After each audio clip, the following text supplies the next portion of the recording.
আজ যখন টিউশনি করে আসছিলাম তখন দেখলাম ঋতু সজীব মানে আমার চাচাতো ভাইকে কিস করতেছে। আমি তাদের সামনে গিয়ে বললাম, ছি ঋতু, এগুলো কি করে করতে পারিস, ছি। এইসব বলে আমি তাদের সামনে গিয়ে বললাম, তোরা রিলেশন করিস ঠিক আছে, তোরা বিয়ের আগে কেন এইসব করতেছিস, এইসব ভালো না। তখন ঋতু আমাকে কষে ঠাস ঠাস করে চড় মারলো আর বলতে লাগলো, ছোট লোকের বাচ্চা, তোর সাহস কি করে হলো আমাদের ব্যক্তিগত ব্যাপারে কথা বলা? ছোট লোক আমাদের কাজে নাক গলাতে আসবি না। তাই আমি অপমানিত হয়ে চলে আসলাম বাড়িতে।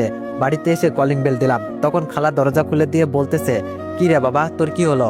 আমি বললাম, না খালা, আমার কিছু হয়নি। আমি রুমে গেলাম, রুমে গিয়ে খাটে শুয়ে ভাবতেছি আজকে আমার সাথে কি হলো। হঠাৎ ঋতু আমার রুমে কেন জানি এসে জামা কাপড় ছিঁড়তে লাগলো আর চিৎকার করতে লাগলো। আমি বললাম, ঋতু, এগুলো কি করছিস? এগুলো করিস না, দয়া করে, সবাই আমাকে খারাপ ভাববে। ঋতু বলল, তোকে অনেক সহ্য করেছি, আর না, তোকে আমি এই বাড়ি ছাড়া করব। ঋতু এবার বাঁচাও বাঁচাও বলে চিৎকার ছাড়তে লাগলো। তখন খালা এসে বলতে লাগলো, কি হয়েছে মা, দরজা খোল। ঋতু দূরে গিয়ে দরজা খুলে দিল। তখন তার মার পিছনে গিয়ে বলতে লাগলো, মা, এই জানোয়ারের বাচ্চা আমার সাথে খারাপ কিছু করতে চাইছিল, ভাগ্যিস তুমি এসেছো। ঋতুর কথা শুনে খালা আমার দুই গালে ঠাস ঠাস করে দুইটা চর বসিয়ে দিল। আমি খালার পায়ে ধরে বলতে লাগলাম, খালা বিশ্বাস করো, আমি কিছু করিনি। ঋতু সব মিথ্যা বলতেছে, খালা বিশ্বাস করো। খালা বলল, চুপ, তোকে আমি নিজের ছেলের মতো করে দেখি, আর তুই, ছি, তুই আমার মেয়ের সাথে এই কাজ করলি, বেরিয়ে যা আমার বাসা থেকে। তারপর আমি আর কিছু না বলে মাথা নিচু করে আমার প্রয়োজনীয় জিনিসপত্র নিয়ে বাড়ি থেকে বাইরে আসার আগে খালাকে উদ্দেশ্য করে বললাম, খালা, আমি কিছু করিনি, তুমি এটা একদিন ঠিকই বুঝতে পারবে, তবে সেদিন আমি থাকবো না। তারপর ঋতুকে বললাম, তোকে আমি নিজের বোনের চোখে দেখতাম, তুই যে কাজ করলি তাতে তোকে আমি কখনোই ক্ষমা করব না। তারপর আমি এইসব বলে বাড়ি থেকে বেরিয়ে আসলাম আর ভাবতে লাগলাম, কোথায় যাব, এখন আমার তো কেউ নেই। ও, কিছু বুঝতেছেন না তো? তাহলে চলুন আগে কি হয়েছে আপনাদের বলি। তার আগে আমার পরিচয় দিই, আমি অনিক আহমেদ। আমি ইন্টার দ্বিতীয় বর্ষে পড়ি। আমার বাবা মা অনেক আগেই মারা গেছে। যখন আমি ছোট ছিলাম তখন একটা সড়ক দুর্ঘটনায় আমি খালার বাসায় ছিলাম। আমি বেড়াতে যাচ্ছিলাম আর মা বাবা আমাকে বেড়াতে খালার বাসায় দিয়ে আসার সময় এই দুর্ঘটনা হয়, তাই বেঁচে গেছি। আমার খালার নাম রুমান আক্তার, একটা মেয়ে আছে নাম ঋতু, সে আমার ছোট 2 বছরের। খালু বিদেশে থাকে, খালুর নাম তারেক মিয়া। আমার চাচা চাচি আছে, তবে তারা আমাকে বের করে দিয়েছে আমার বাবার সম্পত্তি দখল করে। আমার খালু কিছু বলতে পারেনি, কারণ আমার চাচা একজন এমপি, নাম মতিউর রহমান। চাচার একটা ছেলে আছে, তার নাম সজীব, আর চাচির নাম রাহেলা বেগম। যাক, এখন গল্পে আসা যাক। খালা আমাকে অনেক ভালোবাসে, আর ঋতু মানে আমার খালাতো বোন আমাকে সহ্য করতে পারে না, আমাকে অনেক কষ্ট দেয়। বাসা থেকে বের হয়ে পথে আনমনে হাঁটতেছি আর ভাবতেছি, তখন মনে মনে ভাবলাম কলেজের পাশে একটা ম্যাচে উঠবো, কারণ ওই দিন একটা বাসার নিচে দেখেছিলাম বাসা ভাড়ার সাইনবোর্ড। ম্যাচের ভাড়ার কোনো চিন্তা নেই, কারণ আমি 3টা টিউশনি পড়াই, যেই ভাবা সেই কাজ। ম্যাচে উঠে কিছুক্ষণ রুমটা সাজাতে সাজাতে দুপুর হয়ে গেল, তাই নিচের দোকান থেকে কিছু খাবার নিয়ে আসলাম। ও বলে দি, কাল মাস শেষ হয়েছে, টিউশনির বেতন পেলাম, তাই আর কোনো টাকা নিয়ে চিন্তা হয়নি। ম্যাচে এসে খাবার খেয়ে জোহরের নামাজ পড়ে বিছানায় গায়ে এলিয়ে দিয়ে ভাবতে লাগলাম, কেন আমাকে ঋতু মিথ্যা অপবাদ দিল, আর খালা তো আমাকে নিজের ছেলের মতোই ভাবে, সে কেন বিশ্বাস করে নিল? নিবেই বা না কেন? তার নিজের মেয়ের কথা তো আর কেউ অবিশ্বাস করবে না। আর বলতেছি, হাই রে দুনিয়া, আজ আমার কেউ নাই বলে, আমি এতিম বলে, আজ যদি আমার বাবা মা বেঁচে থাকতো তাইলে হয়তো খালা তার মেয়ের সাথে আমার বিয়েটা দিতে চাইতো। এইসব ভাবতে ভাবতে ঘুমিয়ে গেলাম। সন্ধ্যায় ঘুম থেকে উঠে কিছুক্ষণ ছাদে হাঁটাহাঁটি করলাম। ও, আপনারা ভাবতে পারেন আজ টিউশনিতে যাই নাই কেন। আজ শুক্রবার ছিল, তাই টিউশনি করাতে যাইনি। সন্ধ্যায় মাগরিবের নামাজ পড়ে এসে কিছুক্ষণ পরে নিচের দোকান থেকে কিছু খেয়ে ঘুমিয়ে গেলাম। পরের দিন ভোরে আজান শুনে উঠে নামাজ পড়তে গেলাম বাড়ির পাশে মসজিদে। নামাজ পড়ে বেশ কিছুক্ষণ হাঁটাহাঁটি করলাম। ফজরে নামাজ পড়ে সকালে ঠান্ডা আবহাওয়ায় হাঁটাহাঁটি করলে মনে দুঃখ কষ্ট চলে যায়। তারপর দোকান থেকে কিছু খেয়ে 7টায় একটা টিউশনি করাতে গেলাম। সেখান থেকে এসে কলেজে গেলাম। সেইখানে গিয়ে দেখি আমার বন্ধু আবির এখনো আসেনি। ও, আপনাদের তো আমার বন্ধু আবিরের কথা বলা হয়নি। আবির আমার বেস্ট ফ্রেন্ড, সে আমার সব জানে, কিন্তু কালকের বিষয় জানে না। আবির এখনো আসেনি, তাই আমি একটা গাছের নিচে বসে বই পড়ছি। আমার যখন মন খারাপ হয় তখন আমি বই পড়ি। কিছুক্ষণ পর আবির আসলো আর বলতে লাগলো, কিরে অনিক, কখন আসলি? আমি বললাম, এই তো একটু আগে। আবির বলল, কিরে, তোর মন খারাপ কেন? আমি বললাম, কই, আরে না, এমনি। আবির বলল, তুই আমার কাছে মিথ্যা বলিস কেন? কাল কল দিলাম ধরলি না, আজ আসার সময় কল দিলাম, আর এখন বসে বই পড়ছিস, কি হলো আমাকে বল, যদি বন্ধু মনে করিস। আমি মন খারাপ করে তাকে সব বলতে লাগলাম। বলার সময় আমার চোখ দিয়ে পানি পড়তে লাগলো। তখন আবির আমার চোখের পানি মুছে দিয়ে বলতে লাগলো, দেখ, মন খারাপ করিস না, এগুলো ভুলে তুই নিজেকে গড়ে তোল, যাতে সবাই তোকে দেখতে পারে। আমি বললাম, আমি আবিরকে জড়িয়ে ধরে অনেক কাঁদলাম, পরে নিজেকে স্বাভাবিক করে নিলাম। আবির বলল, বন্ধু তুই এখানে থাক, আমি একটু ওয়াশরুম থেকে ঘুরে আসি। আমি বললাম, শালা বাড়ি থেকে করে আসতে পারিস না? আবির এই বলে চলে গেল। আর আমি তখন সময় দেখি 9টা 50 বাজে, তাই আর দেরি না করে ক্লাসরুমের দিকে হাঁটা ধরলাম। হঠাৎ কারোর সাথে যেন ধাক্কা খেয়ে দুইজন পড়ে গেলাম, তাই তাড়াতাড়ি করে উঠে গিয়ে কার সাথে ধাক্কা গেলাম তা খেয়াল করিনি। যখন আমি সরি বলতে যাব সামনে তাকিয়ে দেখি রুহি। আমি তো ভয়ে শেষ, এখন আমার কি হবে এগুলো ভাবতাছি।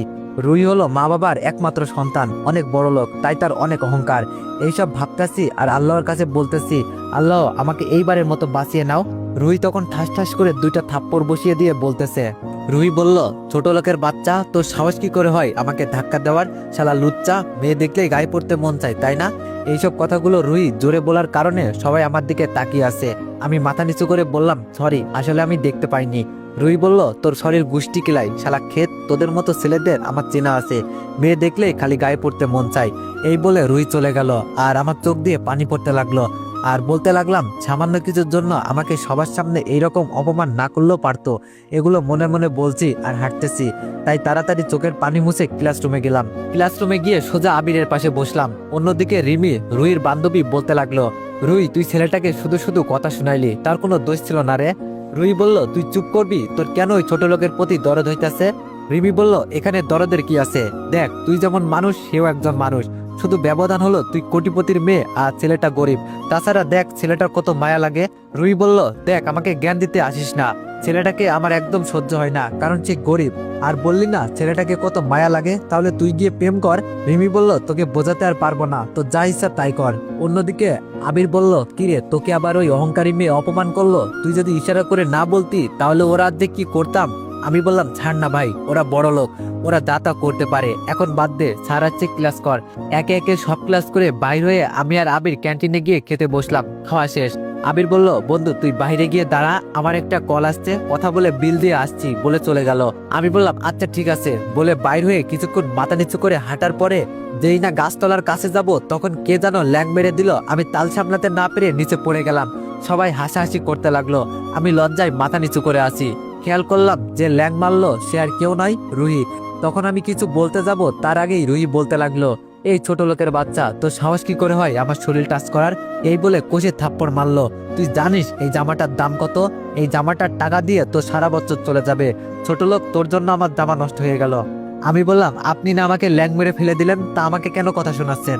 রুহি বলল, তোর এত বড় সাহস আমার মুখে মুখে কথা বলিস? এই বলে রুহি আমার দুই গালে চড় বসিয়ে দিল। আমি আর কিছু বলতে পারছি না, তাই আমি অপমানিত হয়ে সেইখান থেকে চলে আসলাম। আবিরের জন্য আর দাঁড়ালাম না, আসার সময় মোবাইল বন্ধ করে দিই। অন্যদিকে আবির ফোনে কথা বলতে বিল দিতে দেরির কারণে আমারে যে রুহি অপমান করলো তা বুঝতে পারিনি। সে যখন বাইরে আসলো তখন সবাই আমার নামে এইটা সেটা শুনে, তাই সে তাদের কাছে গিয়ে বলে, ভাই কি হয়েছে? তারা সব আবিরকে বলতে লাগলো। তা শুনে আবিরের মাথা গরম হয়ে গেল আর সে রুহির কাছে গিয়ে বলতে লাগলো, এই যে মিস বড় লোকের অহংকারী মেয়ে, আপনি আমার বন্ধুকে কেন সারাক্ষণ অপমান করেন? রুহি বলল, এই তোর সাহস কি করে হয় আমাকে অহংকারী বলার, ছোট লোকের বাচ্চা? এই বলে যখন থাপ্পড় দিতে যাবে তখন আবির হাত ধরে বলতে লাগলো, আপনার সাহস কি করে হয় আমাকে মারার? এটা আমার বন্ধু না যে মারতে পারবেন, এটা আবির খান, বুঝলেন? রুহি বলল, তোকে আমি। আবির বলল, আরে রাখেন আপনার রাগ, আপনি একজন অহংকারী। আপনারা সবাই শুধু টাকার দিক থেকে বড়, মনের দিক থেকে ছোট। আপনারা শুধু চিনেন টাকা, তাই মানুষকে মানুষ মনে করেন না। জানেন ছেলেটা এতিম, তার কেউ নেই, তারপরেও ছেলেটা কত স্বাভাবিকভাবে হাঁটাচলা করে। সে নিজের পড়াশোনা নিজেই চালায়, তা কখনো খোঁজ নিয়েছেন? এতদিন ধরে তাকে আপনি শুধু অপমান অবহেলা করে যাচ্ছেন। ছেলেটার মনে কত কষ্ট কখনো জানতে চেয়েছিলেন? ও আমি কাকে কি বলছি, আপনাদের কাছে তো সেই মনই নেই যে তাকে বুঝবেন। এই কথা বলে আবির চলে গেল। অন্যদিকে রুহি মাথা নিচু করে সব শুনে চোখের পানি ফেলে বাসায় চলে গেল। ওপর দিকে আমি কলেজ থেকে ম্যাচে ফিরে কতক্ষণ আজকে ও কালকের বিষয় সব ভাবতে লাগলাম। কেন আমার সাথে এমন হয়? আমাকে কেন সবাই অবহেলা অপমান করে? মাঝে মাঝে মনে হয় নিজেকে শেষ করে দিই, তাতে যদি সবাই শান্তি পায়। যদি আত্মহত্যা মহাপাপ না হতো হয়তো তাহলে আরো আগে নিজেকে শেষ করে দিতাম। আবারও ভাবতে লাগলাম, আল্লাহ যা করেন ভালোর জন্যই করেন, হয়তো আজকে দুঃখটা একদিন খুশিতে পরিণত হবে। এইসব ভাবছি তখন কানে শুনলাম জোহরের আজান। তাই আর দেরি না করে গোসল করে নামাজ পড়ে হোটেল থেকে কিছু খেয়ে নিই। মোবাইলটা হাতে নিয়ে খুলতে যাব কিন্তু খুলিনি। অন্যদিকে আবির কল দিয়ে যাচ্ছে কিন্তু মোবাইল বন্ধ পায়। আর আবির মনে মনে ভাবে, ছেলেটা আবার নিজের কিছু করে ফেলে নাই তো? তাড়াহুড়োতে তার বাসার ঠিকানা নিতে ভুলে গিয়েছে, নাইলে এখন যেতে পারতাম। এইদিকে আমি কিছুক্ষণ আরাম করতে লাগলাম আর ভাবতেছি কিছুদিন কলেজে যাব না। আর 3 মাস পর ফাইনাল এক্সাম, আবার পরে কলেজ মিস করা যাবে না, তাই এখন কয়দিন কলেজে যাব না। এইসব ভাবতে ভাবতে 3টা বেজে গেল। তাই কি ভেবে মোবাইলটা খোলাতেই দেখলাম আবিরের 100+ কল। এটা দেখেই আমি অবাক। আবির আবার কেন ফোন দিল এগুলো ভাবতে ভাবতে আবির আবার কল দিল। আমি দেরি না করে কল ধরলাম, সাথে সাথে আবির বলতে লাগলো, এই তোর মোবাইল বন্ধ কেন ছিল? এই তুই কোথায়? তোর কিছু হলো না তো? নিজের কিছু করে ফেলিস নাই তো? তোর ঠিকানা দে। আমি বললাম, আরে আবির শান্ত হবি তো, এত প্রশ্ন একসাথে করলে কিভাবে উত্তর দিব? একটা একটা করে প্রশ্ন কর। আর তুই এগুলো কি আবল তাবল বলছিস? আমি একদম ঠিক আছি, আমার মোবাইলে চার্জ ছিল না তাই বন্ধ হয়ে গেছে, আর চার্জে দিয়ে ঘুমিয়ে গিয়েছিলাম, আমার কিছু হয়নি, আমি ঠিক আছি। মিথ্যা বললাম, কারণ তা না হলে সে এটা সেটা জিজ্ঞেস করবে। আবির বলল, এই আমি কিছু শুনতে চাই না, তুই এখনই আমার বাসার ঠিকানা দে, আমি এখন যাব তোর কাছে। আমি বললাম, আচ্ছা ঠিকানা নে, আর এখন আসা লাগবে না, আমি এখন টিউশনি করাতে যাব। আবির বলল, আচ্ছা ঠিক আছে, বাই, আল্লাহ হাফেজ। আমি কল কেটে ফ্রেশ হয়ে টিউশনি পড়াতে গেলাম। সেখানে 4:30 পর্যন্ত টিউশনি পড়িয়ে চলে আসলাম মসজিদে, যেখানে আসরের নামাজ পড়িয়ে আরেকটা টিউশনিতে গেলাম। সেখানে সন্ধ্যা পর্যন্ত পড়িয়ে মাগরিবের নামাজ পড়ে ম্যাচে এসে পড়তে লাগলাম। মনে মনে বললাম, আজ আর ডিনার করতে হবে না, কারণ টিউশনিতে যে নাস্তা দিয়েছে তা দিয়ে আমার পেট ভরে গেছে। আর কিছুক্ষণ পরে ঘুমিয়ে গেলাম। অন্যদিকে রাতের বেলায় রুই শুয়ে শুয়ে আবিরের বলা কথাগুলো ভাবতেছে আর বলতেছে, আসলে আমি টাকার অহংকারে মানুষকে মানুষ মনে করছি না। চি রুই চি, তুই অনেক অহংকারী হয়ে গিয়েছিস, তোর অহংকারের জন্য একজন এতিমকে অবহেলা অপমান কষ্ট দিয়ে গেছিস। চি, তুই অনেক খারাপ। রুই নিজে নিজে বলতে লাগলো, কাল গিয়ে অনেককে সরি বলে দিব আর ফ্রেন্ড বানিয়ে নিব, যাতে কেউ কষ্ট দিতে না পারে। সকালে ফজরের আজান শুনে উঠে গেলাম, তারপর মসজিদে নামাজ পড়ে বাজারে গিয়ে রান্না করার জন্য যা যা লাগে সব নিয়ে আসলাম। আগেই বলে দিই, ক্লাস 10ম শ্রেণীতে যখন ছিলাম তখন খালা আমার ভালোর জন্যই ম্যাচ ঠিক করে সেইখানে পাঠিয়ে দিয়েছিল, কারণ ঋতু আমাকে দেখতে পারতো না। তারপর কিছু রান্না করে খেয়ে একটু বসেছিলাম, তখন আমার মোবাইলটা বেজে উঠলো। মোবাইল হাতে নিয়েই দেখি আবির কল দিয়েছে। কল ধরে বলতে লাগলাম, আসসালামু আলাইকুম, কেমন আছিস আবির? কল কেন দিয়েছিস? আবির বলল, ওয়ালাইকুম আসসালাম, আলহামদুলিল্লাহ, তুই কেমন আছিস? আর কলেজে আসবি না? আমি বললাম, আলহামদুলিল্লাহ। না রে, কলেজে কিছুদিন যাব না। আবির বলল, কেন যাবি না? আমি বললাম, না এমনি। আবির বলল, তাহলে আমিও কলেজে যাব না, আর তুই থাক, আমি তোর কাছে আসছি, দুইজন ঘুরতে যাব। আমি বললাম, আচ্ছা তাহলে 10টার দিকে আসিস, কেমন? আমি টিউশনি পড়িয়ে তোর জন্য অপেক্ষা করব, কেমন? আবির বলল, আচ্ছা আল্লাহ হাফেজ, এই বলে কল কেটে দিল। আমি কল রেখে কিছুক্ষণ পরে 7:30-এর দিকে টিউশনি পড়াতে গেলাম। টিউশনি পড়িয়ে 9:30-এর মধ্যে বাসায় এসে বসলাম। কিছুক্ষণের ভিতরেই আবির আসলো, তাই তাকে বসিয়ে নাস্তা আনতে যাব, তখন সে মানা করে দিল। ওকে অনেক জোর করে নাস্তা দিতে পারলাম না, তাই তাকে বসিয়ে আমি ফ্রেশ হয়ে দুইজন আবিরের বাইক নিয়ে ঘুরতে গেলাম। তবে বেশি দূরে না, আমাদের ম্যাচ থেকে 10 মিনিট লাগে গাড়ি ভাড়া করে যেতে। একটা সমুদ্র সৈকত, এটা আপনারা হয়তো কেউ চিনবেন, চট্টগ্রাম সীতাকুণ্ড গুলিয়াখালীতে। অন্যদিকে রুই কলেজে এসে আমার আর আবিরকে খুঁজতে লাগলো। আমাদেরকে খুঁজে না পেয়ে ছোট আমগাছ তলায় বসে অপেক্ষা করতে লাগলো, কারণ আমি আর আবির প্রতিদিন আড্ডা দিই, আর কলেজ গেটের দিকে তাকিয়েছিল অনেকক্ষণ। যখন আমি আর আবির আসলাম না, তাই সে হতাশে ক্লাসরুমে চলে গেল আর ক্লাস করতেছে, আর মনে মনে বলতে লাগলো, আর আমি রিমাটাও আসলো না। অন্যদিকে আমরা দুইজন বিচে ঘুরতে লাগলাম। হঠাৎ একটু খেয়াল করলাম, সজীব ঋতুর গায়ে বিভিন্ন জায়গায় হাত দিতেছিল, আর ঋতু বিরক্ত নিয়ে হাত ছাড়িয়ে দিতেছে। তাই আমি ভাবলাম, যা করুক তাতে আমার কি, এই মেয়ের জন্য আমার এত অপমান, এত কষ্ট সহ্য হচ্ছে। আবার পরক্ষণেই ভাবলাম, না, আমার সাথে যা করেছে তা গেছে, এখন যদি তাকে বাধা না দিই তাহলে আবার অন্য কিছু হলে খালাখালু সমাজে মুখ দেখাতে পারবে না। এইসব মনে মনে বলে আমি আবিরকে বললাম, আবির তুই এখানেই দাঁড়া, আমি একটু ওই দিক থেকে আসি। সেইটা বলে আমি চলে আসলাম তাদের সামনে। তখন বললাম, সজীব এগুলো কি হচ্ছে? তুমি ঋতুকে বাজেভাবে টাচ করছো কেন? তখন ঋতু আমাকে কোজে থাপ্পড় দিয়ে বলতে লাগলো। তো এভরিওয়ান, গল্পটি কন্টিনিউ করাতে চাইলে সবাই একটু কমেন্টে জানাইও যে গল্পটি কেমন হয়েছে। আর এভরিওয়ান, সবাইকে একটা কথা দিলাম, কালকে থেকে গল্প বড় করব। ধন্যবাদ।